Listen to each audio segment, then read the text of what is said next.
Hello. I actually have been asked about how do I pick my colors or how do I pick patterns.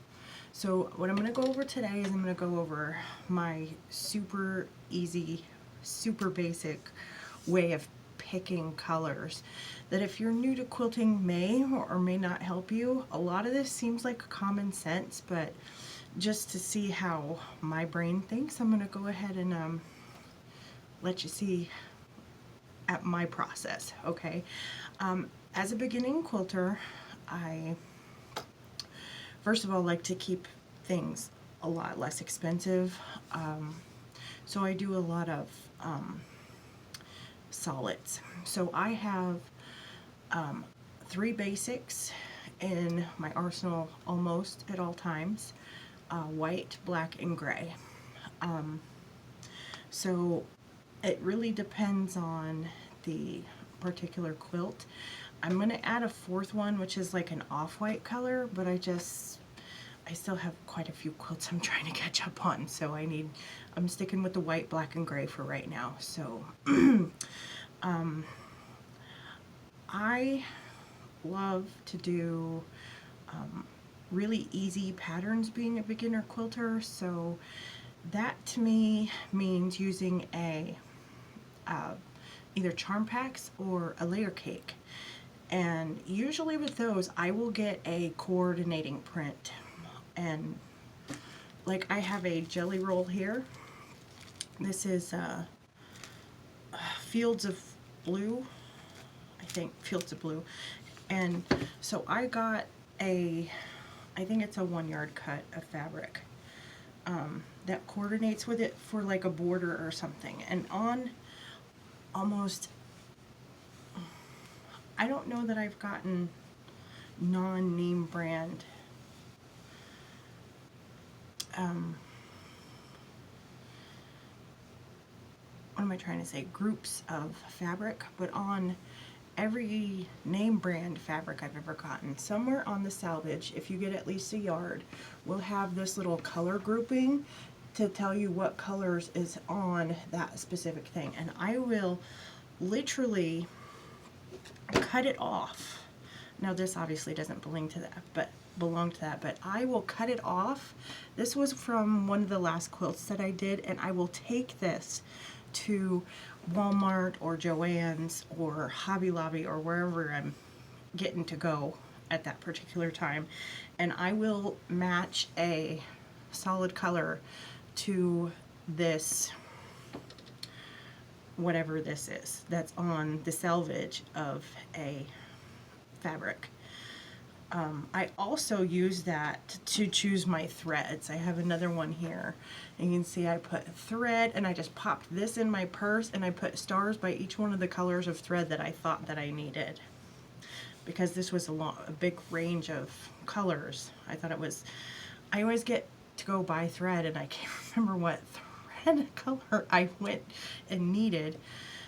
So I do this, or I've also taken pictures of my thread to try and remember, but you know, whatever.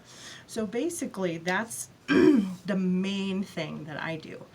When I go about picking a pattern, I have written probably 3 patterns, 4 maybe. 4. I have only done one of them.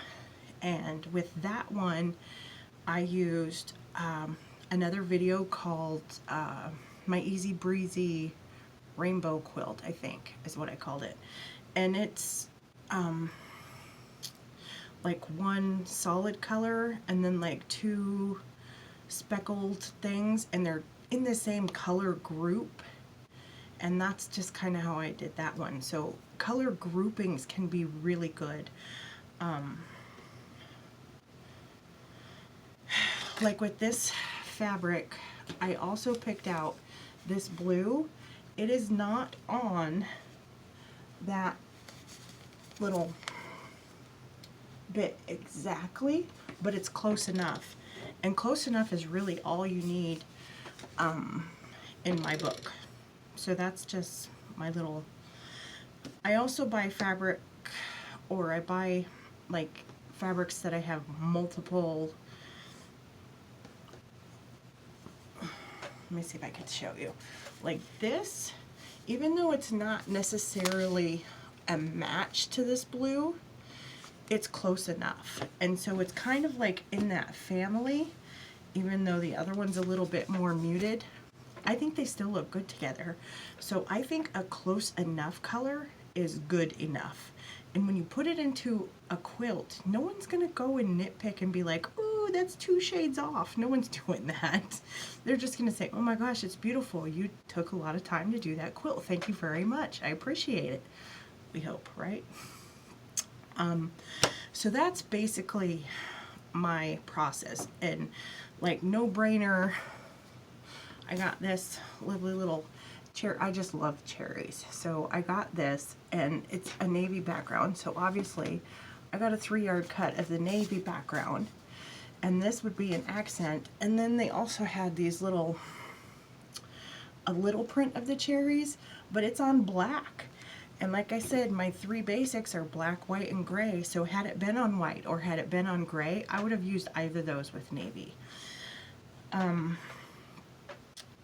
So that's basically how I put my colors together. When choosing my backgrounds, black, white, or gray, if it's a light color or a pastel color, I would choose white and maybe gray. If it's a bold color, I like to do black and maybe gray. But I really love bold, like these colors. In the process of catching up on my block of the month. These colors, these bold colors with black, I love it. And it's up to you, whatever you want to do, because the block of the month that I'm doing has it on like a very light, pale, it's almost white, I think. Maybe it's off-white, I don't know. And it looks good, but I think it would look so much better if it was with a black background. But since it's block of the month, I wasn't going to buy all of that black background that goes with the fabric, because I'm paying for it in the block of the month and they're giving me the white fabric. I might as well use the white fabric. So that's that. Let me see if I missed anything.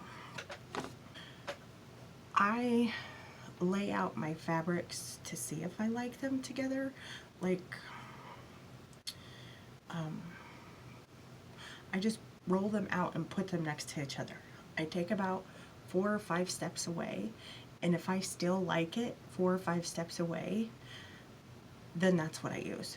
Sometimes 4 or 5 steps away just gives you a little bit different perspective, so you might want to change something up. I've only had that happen once. Usually, if I like something close up, I like it away, but I do take a few steps back just to see.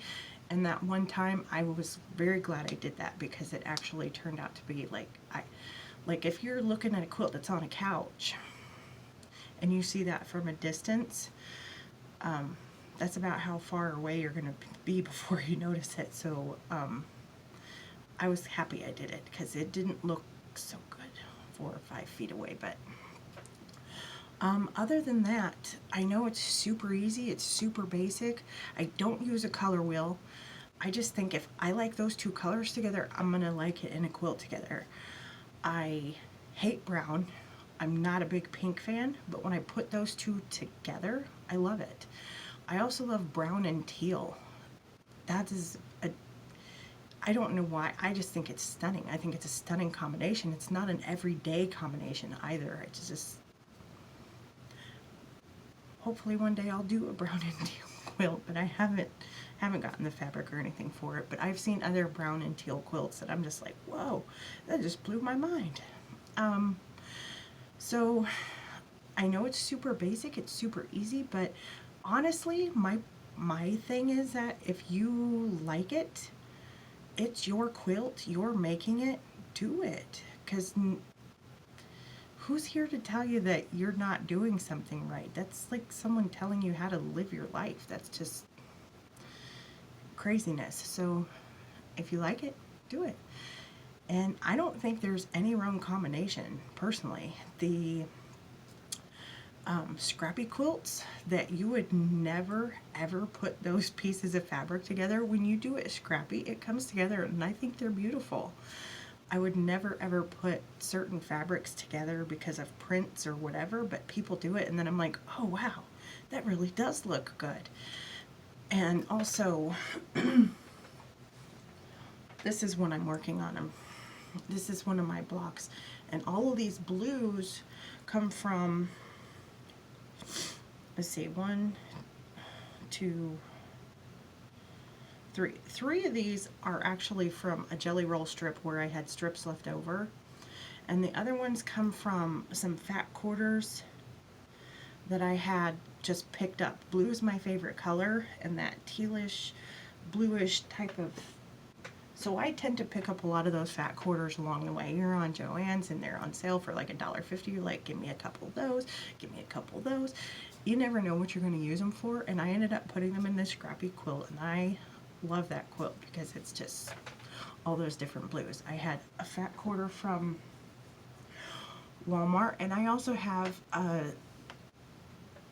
something from Hobby Lobby in there that all just happen to be about the same teal. And like I said, it's not exact, but it's close enough, and when you put them all together, it's all just, it turned out. So I think just start being brave and just start putting things together.